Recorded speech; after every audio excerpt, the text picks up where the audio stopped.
We talked about in class this morning from reading or studying from the 11th chapter of the book of John about the shortest verse in the Bible in which we teach our children. And it's a verse that is short but powerful. John 11, verse 35, Jesus being involved with the death of Lazarus and around the people wept. Jesus wept. You know, we thought about that this morning. We talked about it and the various reasons that Jesus might have wept. But one of the biggest things that should stand out to us is that Jesus dealt with sorrow as a human being just like we do. Matter of fact, he had something coming on in his life that would end his life that was so troublesome that we can show how it was affecting him emotionally and physically. If we read the gospel accounts of Jesus in the garden and he praying, and you can see that he asks, Father, if it be so, let this cup pass from me. Meaning, please give me some relief of the anguish that I'm dealing with. Jesus was tempted as a man. He felt pain as a man. He dealt with heartache as a man, just like you and I do.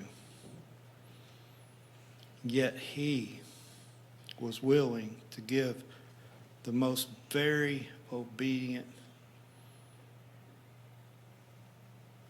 action with his life and giving his life to glorify the Son and to fulfill the proclamation that had been, or the prophesied prophecy that had been given to mankind about Jesus dying upon the cross.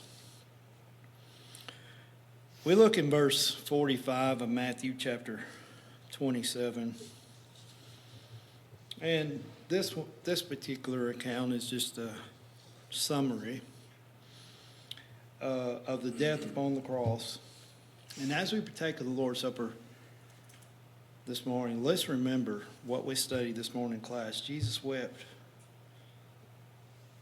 Jesus had feelings. Jesus went through tremendous pain and suffering. And he did it for us. And we're recognizing that death this morning as we take the Lord's Supper. Verse 45, now from the 6th hour until the 9th hour, there was darkness over all the land.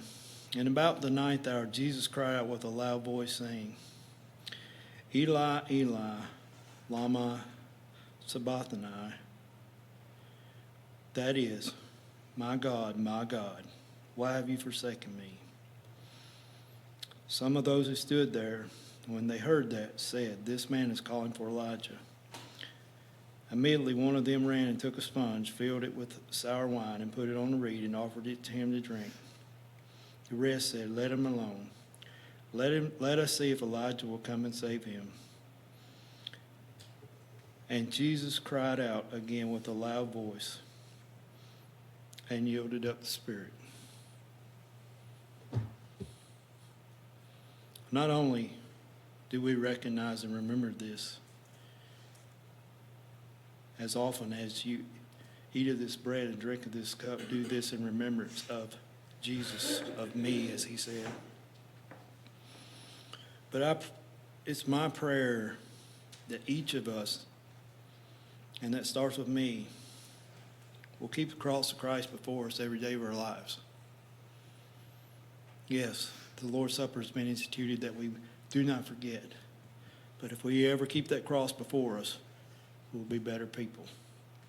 And we should pray that we'll never let the thought of that cross leave our minds, to the point that we're willing to turn our back upon God and seek the pleasures of this world.